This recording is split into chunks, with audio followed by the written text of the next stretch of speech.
Welcome to the Whitetail Legacy Podcast. And we get the back view of him. And I mean, it's just a mega. 52 yards is a long shot. Magnum PI, what we named him. No idea. Just a magnum. Yeah, just a magnum. Come on cam last year. We said probably 150, mid 150. Yeah. Same doe from the morning come out with that 9-pointer. Here steps out this 90-inch 8-pointer. You're like, I'm like, okay, well, there's still a buck back there grunting. Yeah. And then out steps like another 90-inch 8-pointer. I'm like, all right. Yeah. Bro. Yeah. Bro. Yeah. You're like, I'm like, deer, right there. Yeah, like and he's already yards. 30 yards. Yeah. He was literally 5 yards from the base of the tree. Could have been, had a buck down at 1:40 in the afternoon, back there deep on public. 3 does come out pretty early. It was like 245, 24-yard shot, sent to combat veteran, and I tell you what, man, dude, it just smoked. We always get so jacked up when the other person kills. It's just almost like we got it done. Yeah. And when you killed that doe, I was like, hell yeah, man. And we come down here to Missouri. My ass homie one more time. I'm like, is it a good buck? And he goes, yeah, real good, solid buck. I'm like, all right, boom. And the deer just drops. Sure. Super special to me. Whitetail Legacy Podcast, bringing you back to the hunt and leaving a legacy. Baller Rut. Welcome to the Whitetail Legacy Podcast, coming in your ear holes, crispy as hell with the air conditioner on turbo. It is 93 degrees outside, probably 103 in my garage, and we're sweating it out creating this content out here. I'm glad you said that the air conditioner's on turbo. Everybody probably thinks we just have shitty mics. Yeah, it's on the lowest setting possible right now. It's just on like the low and on 1. It's not shitty mics, it's just a shitty loud ass air conditioner. Yeah. Oh, but we tried to suffer like through episode with no air, and it was made it a solid 31 minutes. It was getting hot in here. It was getting real hot. But anyways, we're gonna get into this show, get into the people that make this possible. We got Justin on this week. We're talking keeping tabs on your shooter velvet bucks and in killing in the first 10 days, which he's well known of. We're gonna try to break down the season for you guys in the next couple of episodes. You know, we're not going to get real deep in the season, but we're going to break down some different tactics that people use in early and mid-October. Just kind of get you jacked for season, get you thinking of ideas you can think. And there's a lot of good tactics in this episode about, you know, making sure you're set up right and keeping a track on that sneaky velvet buck, because that sucker could sneak out at you any second. Right. First of all, before we get into the show, I wrote this down. I never write anything down, so this is huge for me. I'm not going to read it word for word, but we just wanted to say a huge thank you. We made a post about it last week, but we just wanted to say a huge thank you for all the support you guys are giving us. We had the launch party, and it was insane. The people that, you know, when you actually get to put a face to the people that listen to you, he's like, man, I listen to you every week. I look forward to it so much. It's so humbling that you guys listen to us. That's all I can say. I don't really know how to put in words what it feels like when someone comes up and does that. But I basically want to say that we're blown away by the support. You know, multiple people come up to us, talking to us. That the old guy at what was his name? Bob was the one guy. Yeah. And then I don't know. Man, we met so many people that night. It was so hard to. The other older gentleman. Yeah. Did not get his name. I think I asked 3 times, but he lives in Rock Falls. Yeah. But so shout out to our guy in Rock Falls. Shout out to the guy in Rock Falls. Super solid that you listen to us every week, and then P driving like 14 hours. 1,004 miles. I mean, just crazy. Driving multiple hours just to shake your hand. The main thing that we wanted to put out this episode is, if you guys watch our YouTube videos, that we're literally out of my garage swatting flies right now. Like, we're podunk as hell out here, okay? And these guys are coming up to you like you're really something. And I don't want anybody to think that we're like, something huge, something crazy, what we got going on. One thing I will say is we're always going to try to make this show the best that we possibly can. But in all honesty, half the time we're out here, we really don't know what we're doing, and we're just trying to keep the episodes rolling until something sticks and you guys like it. And we're kind of figuring it out. we want to create content that you guys enjoy, and we're just out here trying to do the best we can, to make that happen. But to be honest with you, we feel super lucky and blessed that you guys keep coming every week and coming back and listening, and we'll never stop trying to get better, and we'll always try to stay humble, because there's literally nothing going on out here. Just two regular dudes talking about deer hunting, and the special parts you guys coming to make it all happen. So without the listeners, this podcast wouldn't exist. We wouldn't be out here. You had to pay for this stuff to happen. We wouldn't be out here. But that being said, it's getting like so close to deer season right now. We are incredibly jacked. Like the amount of deer pics we're getting, we got the food plots in, everything's looking crispy. We got the stand set, we got the new leaf set up. It's coming together, and we're going to try to bring these tack-driven episodes to really fire you guys up. Hope something sticks in your head and you guys get that edge for season just a little bit to really say, man, I'm going to try that, and, that worked for me or something. That's what we want to do. We want you guys to have the absolute best season that you've had in your whole entire life. And if we can make that happen, we're going to definitely try it. So if you guys do enjoy the show, leave us a review. That would mean a ton. It gives us a good idea of what you guys like about us, what you guys don't like about us. If you want to leave a bad review of something we did, leave a bad review. We're gonna read it. Not the first. Yeah, not the first. My favorite one. These guys know literally nothing about serious deer hunting. 1 star. The guy nailed us. Absolutely nailed us. Shout out to whoever that was.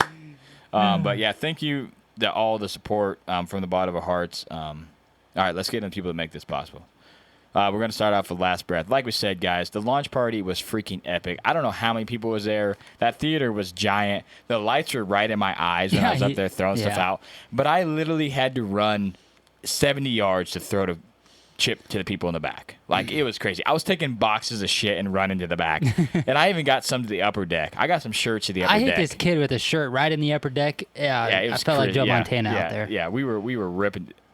Shout out to Garrett for wrapping those shirts. Hella rubber bands on those things. Those things were solid. Yeah. But if you guys didn't get to go to the launch party, you hear us talk about Last Breath TV. We are a part of that. We do film for those guys. If you guys want to watch our content, want to watch their content, want to watch whitetails get shot and antelope get shot, this podcast is on there. You want to watch elk coming out this season, anything you guys got, check them out on YouTube. They got it going on. We're going to get into Exodus. My Exodus trail can tip of the week is... Oh, you got one? No. Oh. We have Velvet Fest. Oh, shit. We got Velvet Fest. We got big things going on for Velvet Fest. And then you do Velvet Fest. My trail can tip of the week is, guys, when you get these cams, do not be afraid to call the customer service. You're going to get incredible good service. I actually have worked with other cameras on their customer service, and it was kind of piss poor. They don't really know what's going on. They don't really have the answers that they need because maybe the person I was talking to don't really understand the product that they're even talking about. Well, I don't know why. Yeah, I don't know why, but you're going to get someone that knows what the hell the product is. So if you got a render, the trail cam tip of the week this week is if you got a render, you're not real sure what's going on, how to set it up, call them. Email them. You're going to get the answers. They're going to give you the answers. You're going to talk to someone directly that is working with these cams every day and knows what the hell is going on. All right. Get into the Velvet Fest. And we also have Velvet Fest going on for another week. You have until August 11th. Every trail camera purchase order is going to give you $25 to $60 off automatically. And then we got the mythical creature is what I'll call it, the laser engraved camera that they're going to pass out. And if you receive that camera, you are going to get a $1,000 gift card to their store. So that's a lot. That's some cash. Yeah, that's some cash. So all you got to do is use hashtag VelvetFest on social media, and you have until August 11th. And so if you're already not scooping up an Exodus cam, let's just put it this way, you're messing up. Yeah. And when you do purchase your Exodus camera, you're going to get a 5-year warranty backed by theft and damage for 5 years. Yeah. So it's going to be with you for if you got that gift card, a while. You could potentially have 7 Treks for 5 years. You could have 7 guaranteed cams for 5 years. Or you could have, how many renders? 3 renders? Yeah. 3 renders for 5. A cell cam guaranteed for 5 years. Like, Not a question about it. Yeah, and their data's the best. Yeah, in the best shareable. Yeah, the best. So shareable. you can check out all that at ExodusOutdoorGear.com. One more week for Velvet Fest. All right, you got Next Level. Yes, guys, the deer are hammering the feed out in Nebraska. Bro, the amount of pics that I see hammering. on the feed is, I'm just so jealous of those guys. So jealous of the guys that can feed. Yeah. Because they're just getting so many angles. Getting the inventory, Yeah. getting the angles. Like, could you imagine if we got, like, you get an emotional attachment like we get with the deer, and then Yeah. you get all the angles of that 1,000 guy? pics. You're like, okay, this is See it getting for 3 real months. deep Yeah. here. But, yeah, guys, the deer are hammering it absolutely on fire right now. Getting ready to get rid of that velvet. Going to be something special coming up from them guys towards the end of August that we'll shout out on here and be shouting out on their social media. So get ready for that. But before then, visit them at nextleveldeer.com. All right, let's get in the show. You guys are going to enjoy this one. Oh, there we go. Nope. Yep. Here we go. All right, 3, 2, 1. All right, guys, we got a special guest coming on tonight to talk a little early season game here. How's it going tonight, Justin? Good. How are you guys? Doing great, man. Hot. Yeah, it is. We got the air running in my garage. We're out here. I didn't pregame the garage hard enough. Normally, I pregame the air for about 5 hours before we come out here because it's like that 93 out. Yeah, So hot out. It's absolutely brutal out right now. So the deer, you can even see it in the cams. This would be like a. The bucks are like, I'm not gonna move. I was saying, this would be like a day we usually hang cams. Yeah, it would be out. Let's hang some stands. 93, perfect weather. But yeah, we're gonna talk. That's what I did yesterday. It was 90. It was 90. Yeah, probably 92, 93. And I was like, yeah, I'm gonna go check cams today. Yeah, perfect. You're out there. You're like, what am I doing with my life right now? Questionable choices are made all around. Definitely get a good burnout out there though. But we're gonna talk a little bit about, you got a buck on cam in velvet now. You're really wanting to target that deer. This is the time of year where they're pretty much full grown, and we're going to get into that of how you can keep track of that deer going in and then how you're going to make your first move on it. We know that early season is your game. We know that running these cams is your game, so we figured that we kind of want to break down the season in segments with people, and we knew that this part of the season is spot on for you. So go ahead and rip what you're going to do. You got a target buck located, and how are you going to keep tabs on that deer until you can actually hunt him? The big thing for me, I don't anymore. I've gotten to the point where I don't want to just target one deer.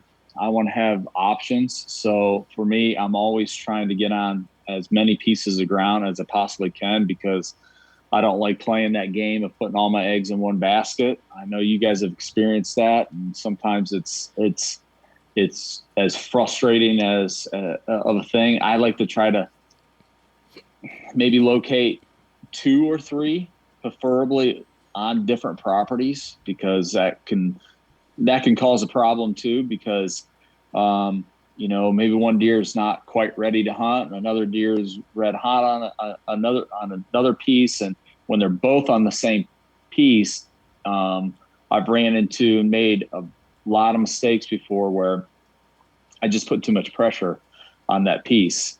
And I went from having 2 shooters and the only 2 shooters, and they were both on one piece, to I tipped my hat too early and the gig's up. Now when I get some deer, I get 2 or 3 bucks that I'm interested in. Here in Ohio, we can run mineral and we can run bait. So everybody around here is doing that, just to, take inventory and keep tabs on them. Illinois is a different story. We got some ground out there that we hunt. Everything's done from mock scrapes.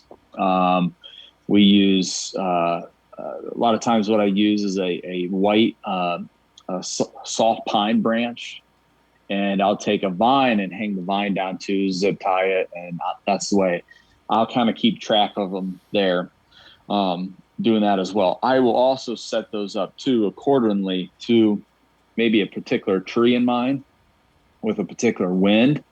So then I can possibly, if that deer is is showing daylight activity on that scrape, then I got an opportunity to move in to try to kill that deer instead of, I know so many times that guys set cameras up like that in spots and they just want to get pictures. Well, I think of it as I want to be able to do two things there.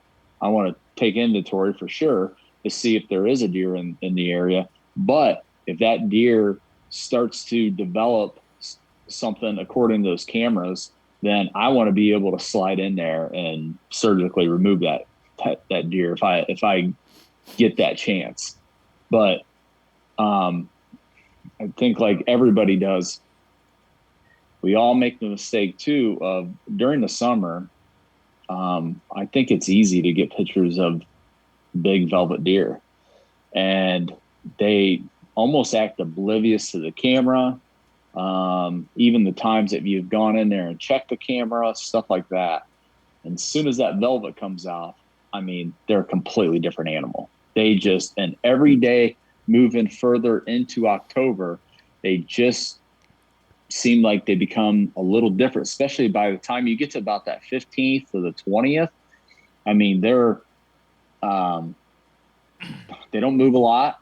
And if you're going to kill them, you got to get tight, wherever you think that they're bedding.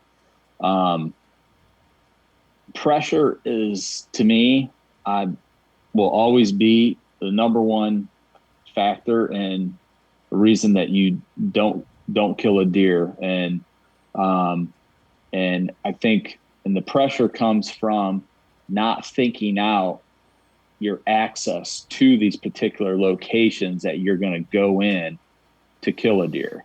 Because if you're planning on killing one early, you only got a couple cracks and you got to make the most of it. I would say 9 times out of 10, every big deer that I've ever killed during the early season has been the first time I've ever hunted them. I mean, the complete and utter surprise is the ultimate goal and what we're all trying to do.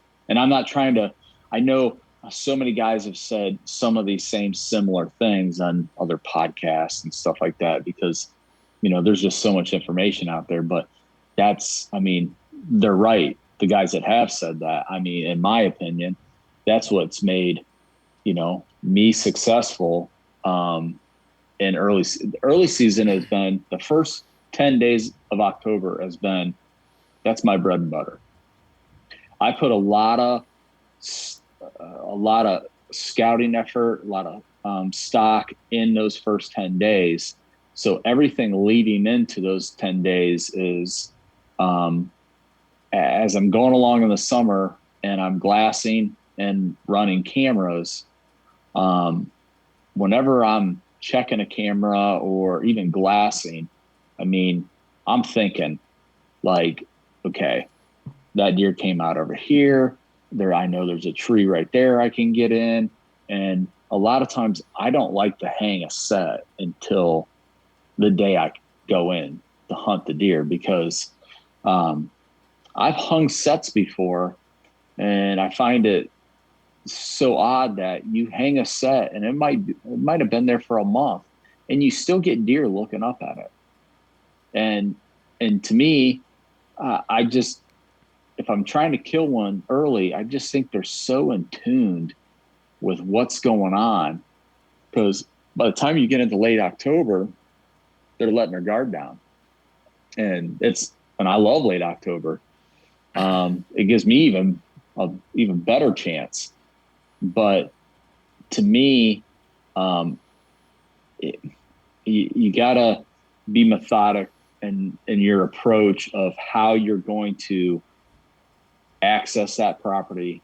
And the other thing is, now you sit there that evening and he never showed up. Now you got to get out of there. And I hate that. Yeah. Because every time it's almost getting dark, I'm to that point where I'm like, okay, this didn't happen. Now I got to get out of here. And about that time start to climb down, is about the time he's going to step out.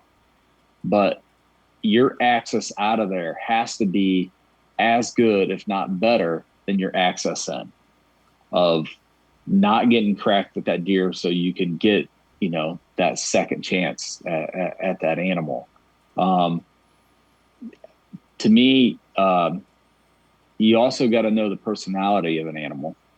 I've noticed too before where I've went in and say I put food plots and stuff like that on a property and had a big deer in there. And I thought, well, this is what I'm going to do. I'm going to put this food plot in here. And I've noticed before where it attracted so many other deer, that older deer, just like humans are, he just didn't like being around the crowd. And I've had to shift gears on the fly before because of my own mistake of thinking, well, I'm just going to put this plot in here and, he's going to slide on out and this is how I'm going to hunt that deer. I just think you gotta, when you're strategizing, sometimes most of the time, it's a deer that I've known from years past. And if I've picked up on that tendency of him being a loner, then maybe I don't do that. Maybe I, steer away from that. But if he's a deer with a little bit of an attitude and likes to rule the roost and stuff like that, and then don't mind all those big deer numbers, then that's when I'm like, okay, then that's how I'm going to do this. I'm going to go in, I'm going to plant a little micro plot. I mean, I've went in before. I killed a buck a couple of years ago on whitetail addictions. And I went in there with a weed eater and a backpack sprayer and just made this little tiny clover plot that was inside of some pines. There's a little opening inside some pines. And I thought, well, I can kill that deer in here by doing this. And I just went in there and I couldn't get a tractor or anything back there to do any of that work. And that killed that deer. And it put that deer right on my lap. And I think that was like second week of October. Last year, I think, I killed my buck last year in Ohio, the first week of October. Actually, I think I've killed my last 5 bucks in Ohio been the first 2 weeks of season. Yeah, you're always one of the first guys. I'm like, oh yeah, Justin's gonna kill one any second here, and then I'm like, oh yep, it's not there he is. But what you're saying about access, me and homie, we're kind of slow learners. But talking to you, we have this one spot that has been consistently good early season on getting these bucks on trail cam, and we'll go in there and hunt, and they're just not there, and we're always wondering, kind of, what are we doing wrong? And this year we really broke it down. We're thinking, okay, where are these deer always coming from? Okay, we got that pinpointed. So obviously they're bedding over here. Do we know how far they're bedding? It's a really thick area, so they could bed pretty much anywhere in there. But what we did was literally 25 yards is going to make the complete difference in killing this deer and not killing this deer. We changed our access route. We moved the camera back, because we realized that, like you said, when it gets into season and you got this camera on this scrape, they kind of get a little weird on that scrape. We went in there. We know this deer is cool with other deer. We've seen him with other deer. We went in there and made a little micro plot around this scrape area, just another thing to draw him out of that bedding that direction. And like I said, we kind of rolled that stand to the back of the tree to be able to get out of there easier. That's still going to be challenging, because the buck that we're after, we went in there, it was the 29th, right? He daylighted the 28th of September. Oh, yeah. And then we were going to go in there and kill him. The first conditions that were exactly the same. We had the exact same conditions, went in there, no show. We did see some deer, though, but he didn't show up. And nothing came from the way that he came. And then we didn't go in there, like, the 2 days after that, same conditions, and a buck showed up. And we're like, okay, there's a reason, same conditions, same wind, why a buck hit that scrape the day before we went there, then 2 days of same conditions, and there's a buck there before. And we're like, it's got to be where the stand is and how we're accessing it. So we were kind of taking the easy route, ripping down the field edge and cutting around, and now we're kind of taking a harder route where we got to hit this creek edge and go down the creek and cross it and then come up where we have that cover and then kind of go out wide and come into it. But it's literally 25 yards. Mm-hmm. But we've manipulated this year to, they like to use the south side of the tree as a scrape, but we couldn't shoot there from the tree that we moved to, so we made the scrapes early on the north side, and they're just shifting to the north side already.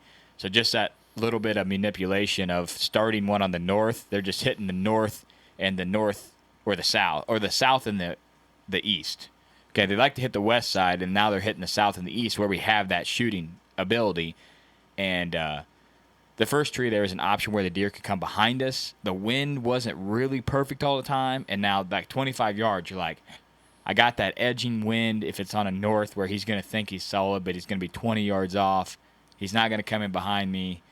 So like you said, that finding the tree and making a plan, it don't have to be 60 yards. It could be 10 yards could really make the difference on killing the deer. And I'm really excited to get a trail cam picture and then go in there and see if that plan worked out. But we're kind of putting the pieces together. But it takes us like 2 years of seeing stuff. And then we're like, oh, yeah, this is what we need to do.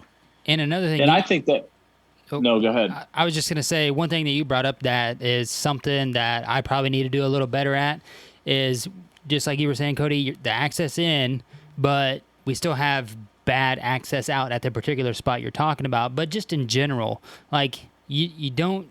I just kind of get a little sloppy, I guess. Like the hunt's over, it didn't happen. You just kind of okay. Yeah, you're like, I got to get home. Yeah, I got to get home. Kids. I'm in dad mode now. Yeah. I just need to get home. Yeah. The hunt's over, didn't happen. So I guess in that 15 minutes it takes to tear down and get out of the tree, quiet tearing down, but like getting the shit on the stand, ratchet it back up, and getting out. It could be better, and I think that's a great point of something that gets overlooked is the access out needs to be better than your access in because you can't see anything, too. Yeah, that deer, more than likely, if he was going to be there and he's just 10 minutes behind, happens a lot. And that's one of the biggest things, too, a buddy of mine just made this reference just the other day. When you got one that's under your skin and you're after, I mean, it's like when that gets ready to happen, you're taking your equipment, you're pulling everything out of your bag. You're making sure you got everything ready, everything silenced and taped up. And I mean, when you go in there, I mean, the last thing I ever want is to have my equipment be the reason I failed. So when I go in there, I mean, every single thing that I pack in there is I go as light as possible with only the things that I need. And everything from, you made a comment about a ratchet, get rid of that ratchet, get you something that you don't have to worry about. Something like, something that's going to make that click. That's the biggest thing to me is like, you can walk and through a cornfield, through a woods and do all this stuff. Deer hear that every single day. I don't believe that they can tell the difference between, a human or whatever it might be, but metal, that metal clank, it is like, man, that's like ringing a bell almost. Like we don't use any ratchets on our stands, but our camera arm. Mm-hmm. That's the only ratchet we got. Oh, in your camera arm? Yeah, and okay. We've never tried a pull strap on that, but I bet you if we got a good one of those pull straps that you can cam lock over, it would probably hold. You could pull tight and then cam lock over. I bet you it would. That's probably something we should try. I'm just thinking just when I hear somebody say something, I'm like, well, what about that? Why don't you change this up? And like just those little subtle things. Homie knows I hate ratchet straps. Every time he's clicking it, I'm like, dude, slow. Like he had what was that? Like a bow hanger or something? Because you're not supposed to screw anything into public, And he had bought one that was a ratchet, and I was like, bro, we got to get rid of this thing. That It's like, thing this will be the last time this comes. yeah. I'm like, I'm going to pitch this thing and buy you something else because this thing is brutal out here. But like you said, that noise, there's nothing worse than setting up and you dropping something or tinging something. You're just like, man. You know, I you're know. like, It's just like, to me, I'm like, oh my gosh. Like, I remember, years ago, using the old Lone Wolf stands and the buckles, and I'd swing those things around there to hang a stand or whatever. And, I wouldn't have it taped. Now I got them all taped up and everything else to where there's never going to be any metal on metal contact, and it would clink something or this or that. And I remember, like, hunting properties with other guys and stuff like that, and just being set up and like close to a buck in a bed and watching their reaction to that metal on metal clink. You could just see their demeanor go from like calm to on edge.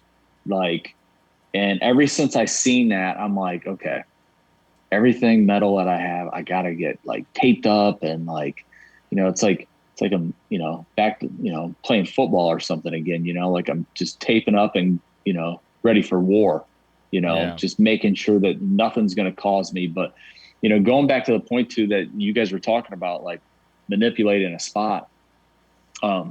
That's exactly what I'm doing early season, because once I get to like the later part of October into November, then I just shift gears and I start hunting. I start hunting does. I'm like, okay, where's the does going to be? Because that's where I gotta start playing that game and getting into that mindset and like changing what I was doing from before. But and manipulating a spot too. If you got a piece too where maybe landowner let you take a chainsaw and knock down some junk trees, some honey locust trees or something, just junk like that to direct traffic a little bit in the way of like either the way that you want them to walk by, or from even from a position of where you want to walk out and not have them walk. I've done that before too, and that's worked really well, but I can't always do that on all the pieces I hunt, if we could go in there and that right behind us to the south, if you could cut those hedge trees down to where he couldn't backdoor you, you'd be like, oh, I'm 100% right here. Like, he's going to have to come out of the corn way to the south and come in here to be able to get my scent, He's not going to come out of this thick bedding by the creek and come right in. He's down at the loop all the way around. So that would definitely be something you could do. But, that's a great tag. You're killing early season, but you're not putting all your eggs in your basket. You got multiple bucks, but you're trying to make it that deer as most comfortable as he can be there. You're making the scrape he might hit. You might be planting some food. You're making sure that your setup's perfect when you go in there. You're not going to bump them. You're trying to make it to where that deer doesn't want to leave. That's what we get a lot is we're on a deer, like we were talking about before, that big typical that we were on, and then the velvet sheds, man, and they just gone, and you there's nothing you can do about it. But maybe if he was on a property and you did have a food plot there and you did have a couple of scrapes and he was like, well, there's some does here, baby, I'm not gonna leave, because I feel like you can alter a property enough that you can change a deer's, while I was just summering here, but now there's a ton of late food and there's does here, why do I need to leave? 100%. You know what I mean? And that's we're talking about buying something really soon, and that's something I'm really interested in seeing, because one of our pieces, right now it's fire. Yeah, right now super solid, ton of deer. Mid-November, late November, nothing, and I cannot wait to go in there. Yeah, it's a lot of grass, kind of open grass, no oaks, very little timber. I can't wait to go in there and manipulate that place with some more food, some more cover. Plant some different types of grass that aren't going to get smoked when the a snowstorm comes in, and see if I can hold some deer later in the year. But something else too that I think like early on, like I never, before I started, I haven't always been killing deer in early season as consistently as I do now. And I also think that has a lot to do with just being patient, where I know it's early season and you're trying to, maybe got a deer that you got kind of figured out, and you kind of got to play with the odds in your favor too. And maybe you got that first cold front or something like that comes in, maybe just holding out and you're just like, okay, I'm going to wait.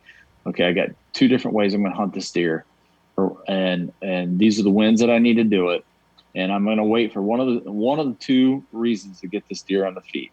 Either it's the first cold front of the year, and that's going to get him on his feet, or you got a really good moon phase. You're getting into a good moon phase, and maybe it's still hot. I've killed bucks in early season. It's 90 degrees out. Yeah, I remember last year it was pretty hot when you killed your buck. I was like, yeah, it was 82. I was like, man, this guy's out here 82, and we're not seeing anything, But like you said, if you're waiting for something to show, where you're like, okay, I might pull an ace this, on the river, because the weather's right. You're waiting for something that just give you a slight edge, and that's like moving this stand. We're like, he likes to be here on a northwest or a straight north, and if we move back 25 yards, we're going to have him right on that edge that everybody talks about of, he thinks he's solid because we've been there for 2 years, and if we were there, he smelled us, and now we're 20 yards back, and if we get the same conditions, we know, what we got going on. Something I want to bring up in this episode, just to kind of see if it coincides with you. Are you using any past year trail cam data during these first 10 days of October? For sure. So here's a good example of that.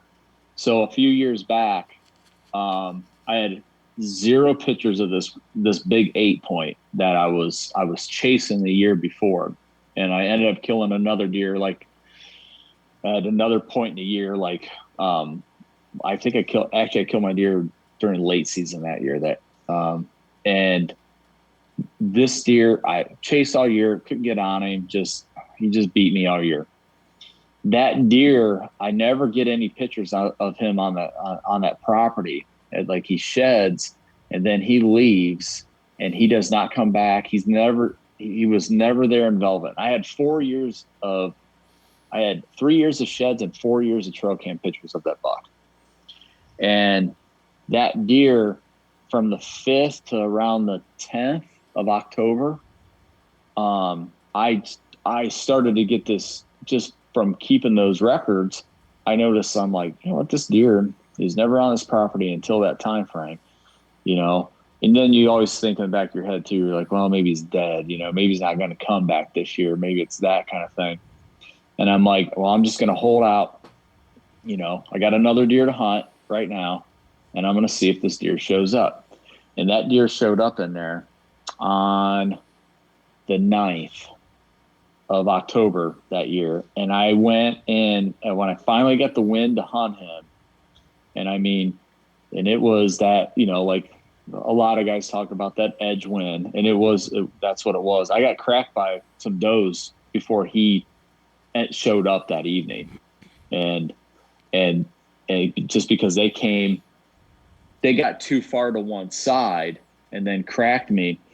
And I went in. I finally got that win when he showed up in there, and I went in, and he used that win to his advantage, and he kind of hooked around and came into that spot there, and I wouldn't have killed that deer if it wasn't to the point that you just made about keeping those records and watching those tendencies and certain deer, like, wanting to do certain things that it's on certain locations of the farm at certain times. Maybe you got a 300-acre piece, and maybe he's, maybe historically he's over here in the north end, during the early season, and then he makes a shift, and now he for the last several years he shifts over to the west end of that property. I think when you know those things and you're kind of paying attention to those dates, you can kind of shift with them to get yourself in position, because I wouldn't have killed that deer if I wasn't paying such close attention to that. And when he moved in there, I was kind of joking, but kind of not. I told a buddy of mine, Heath, I said, I'm going to kill that deer tonight. And he goes, oh, it's just like that, huh? I'm like, yep, I'll call you when he's down. That's normally when people kill, right. though, right? Yeah. They're like, oh, he's going to be here. We say that he's three counties away, but yeah, that's normally how it goes, man. It's like confidence. And then I called him. I think I called him from the tree because it was because he didn't hunt that night or something like that. And I called him from the tree and I said, and he lives about an hour and a half south of me. I said, well, get in your truck, start driving. And he said, why? He's like, did you shoot him? I'm like, oh yeah, I shot him. I said, but it's going to be a while because I put a shitty shot on him. So we're going to have to wait. You're going to have to come up and hang out with me for a while while we wait. And actually, I did. I hit the deer back, and then right when I was getting down on the stand too that night, freaking coyotes started just getting. Oh, yeah. And I'm like, then it started spitting rain, and I'm like, oh my God, this is not going to be good. Normal luck. But he didn't come up. My good buddy Mike, who's been one of my close hunting friends and partners for years, he came over and we tracked him, I don't know, a couple 100 yards, and then nice. He was laying there dead, and he was 100 and low 160s 8. Yeah. Damn, that's giant. Gross. Wow. Yeah, that's what the best thing about this podcast is. We've met you and Heath, and you two are like some of the most solid dudes that I look up to when it comes to like hunting, especially you early season. We talk on this podcast so much about how if you can kill early, you know, there's so much confidence you have. Your whole entire season's different because I've done it a few years, and when you do it, your whole entire season's different going on. You got a buck down. It is. You know, and you're just feeling good. It takes good. us and I don't put pressure on myself because I see somebody else killing a deer. It's my own, and I put my own pressure on myself just because I want to get it done. But I will say this: it's nice when I have one down, and we can only kill one buck here, because now it makes like when I go out there, like last year I had an Illinois and Iowa tag. Yeah. So that kind of changes everything for me a little bit too, because then it makes me go, okay, I'm going to be picky. You know, I'm going to hold out, you know, and kill something really, you know, hopefully kill something really big. And I've also thought that too, and I've passed up some deer too, where I'm like, why'd I pass that deer up? That's stupid. When I had my really good piece, I used to do that. Now I don't do that anymore. When I had my really good piece, I was sending him videos. I'm like, look at this deer I just passed. He's like, oh my, I'm begging to see something like that. Yeah. I passed up a deer the first 2 hours out at Andre's place this year. First 2 hours I got there, drove out there all day, and he said, go down there. He's like, you don't have time to hang any stands. He's like, just go over there. I got a set over there. And he's like, I'm going to go down here. I'm like, okay. I go in there. I seen a half rack come through. And then like right at last light, here comes this big heavy 8. And he's got like his beams curled up at the end. And you'll see it on Whitetail Addictions. It's on the show. And he comes into like 15 yards. He's about probably 160 inch deer. And he's got like a big common base G3-4 or something over there on the one side. And I didn't see the stickers until we pulled a trail camera a couple days later, because I met him. I walked down and he's like, what'd you see? And I said, I seen this big 8. And he's like, how big was he? I was like, hi. He's at least 150 plus, if I'm guessing. And he was like, really? And I told him, you know, I described him. He goes, I don't know that deer. Well, a couple days later, him and I were running around scouting in the middle of the day. We pulled a trail camera and we pulled it up. He had a trail camera on these great big rubs, and we were thumbing through the card. And I'm like, oh, that's that deer I passed up. He goes, oh, dude, you should have shot that thing. Why'd you pass that thing up for? I'm like, oh, don't tell me that. Yeah. I'm like, come on, man. When he's telling you should have shot it, you're like, okay, man, I really messed up. Yeah, here. it's bad. So. He's like, he goes, dude, that rack's bigger than you think. He goes, that's a big bodied animal. He goes, that rack is not looking as big as you think. And I was like, don't tell me this shit. Yeah. I'm like, now I got to live with it. And then that's right about that same time frame last year when it got to 80 degrees or whatever for that stretch. It's absolutely brutal. The worst rut I can remember on the face of the earth. since I've been hunting. Yeah, it was hot. Even when I seen more deer when I didn't know what the hell I was doing than I did. I seen bigger deer last year, but I seen way more deer in the rut than the deer numbers last year were the smallest. We were doing all day sits and seeing one doe or a spike During that heat? Yeah, it's brutal. Oh, It was bad. Yeah, we went 18 days straight. 10 of them was in that heat. Like a bunch of my gosh. kindergarten kids out there getting our asses whooped in the schoolyard. Oh man. Yeah, that was some of the silliest stuff we've ever done. It was quite the experience. How many hanging? We did 19 different trees. It was something stupid. Yeah, We did mostly hanging hunts, like 19 different sets, 4 different properties. Killed one deer. That's how you kill, though. Yeah. You know what's funny? You guys talking about how many hanging hunts that you did.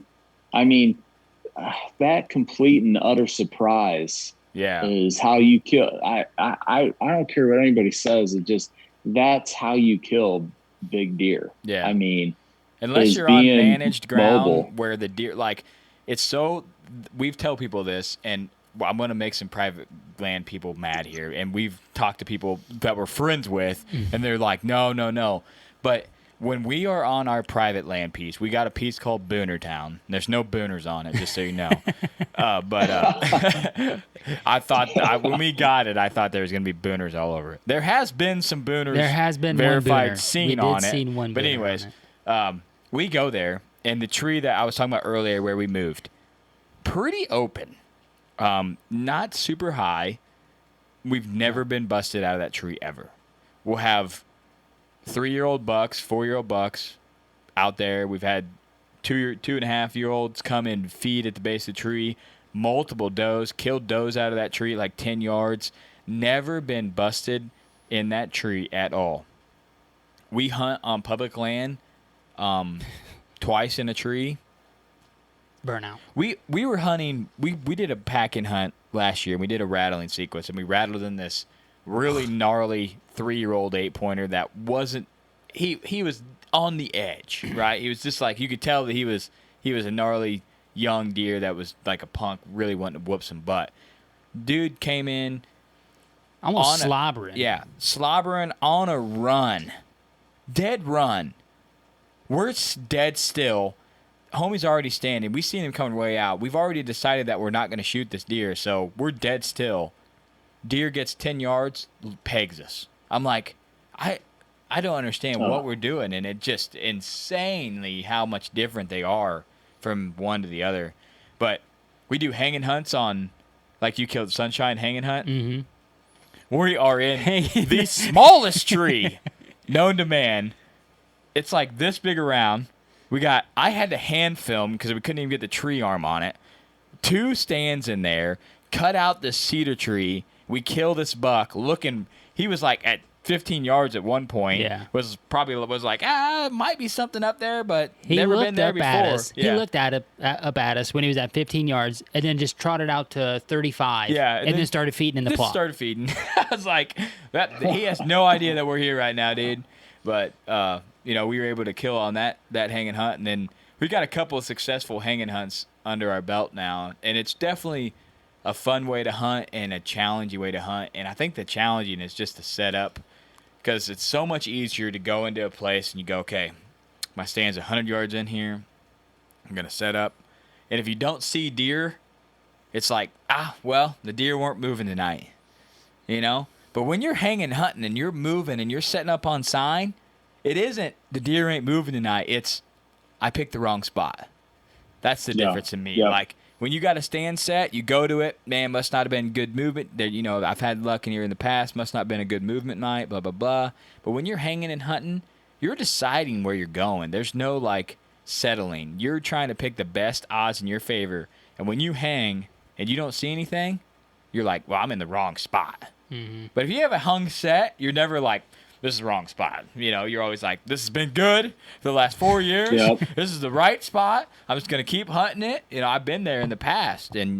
But if you would have been like, man, I'm going to get the hanging hunt and go 100 yards, you could have changed your whole entire season. So we're definitely utilizing I think we added up. We had 35 apiece, right? Around 35 apiece hanging hunts last year, and one buck kill.